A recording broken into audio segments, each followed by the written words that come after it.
তুমি এই গ্যাসের জন্য কাঁঠাল খাইতে চাও না? কাঁঠাল খাইলে যে গ্যাস হয়, পেট ফুলে দিয়ে এমনি বালিশের মতোই থাকে। দেখো আজকে তোমার নতুন একটা টেকনিকে কাঁঠাল খাওয়ামু, তোমার আর গ্যাস বদহজম কিছু থাকবে না। কিরা শিখাইছে এরকম টেকনিক? মাথার বুদ্ধি আছে, দেখো এই তা যে কি দিয়ে গ্যাস সারাইবে? এই যে লেবু দিলাম। দেখছেন দর্শক ভাইরা, এই যে আজকে রোজনা লেবু দিয়ে, কাক দিয়ে লেবু আনসার, এই যে লবণ দিয়ে এই যে হালকা করে মানে কাঁঠাল মাখাই দিব। মানে 2-3টে রওয়া খাইলেই পেট এমনি ফুলে থাকে।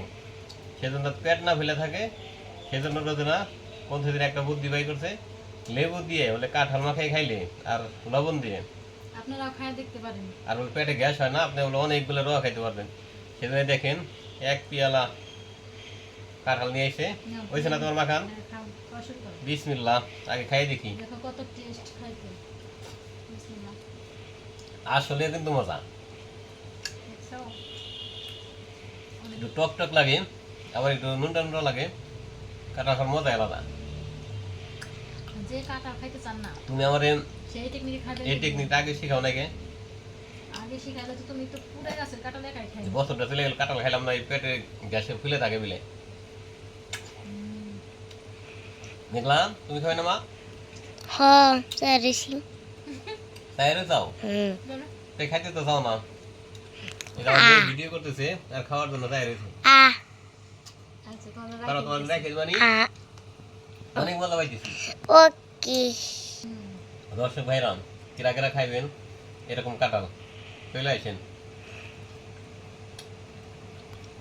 সত্যি কিন্তু স্বাদ। কাঁঠালটাও কিন্তু মজা। আমি এবারটা বছরে মোটের পর আমি 4-5টা রওয়া খাইছি, এই 7-8 বছর করে। কাঁঠাল ধরছে কমপক্ষে বাড়িতে 200, সব গরুতে খাইছি। আমি এই টেকনিকে আমিও খাইছি, শুধু গরুতে খাই না। আমি যে দোকান করি, এই কাঁঠালটা সময়ই পাই না।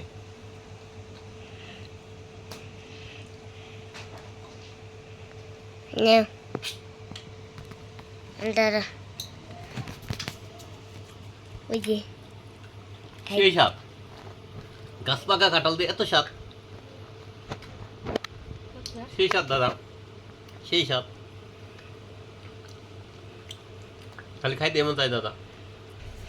সবটি তোমরাই খাবে।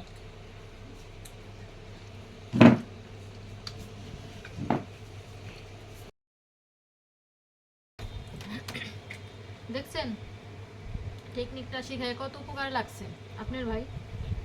এক প্লেট মানে কাঁঠাল আনছে, শেষ বেশিগুলোই খেয়ে ফেলাইছে আর আমার জন্য রেখে দিচ্ছে এটা।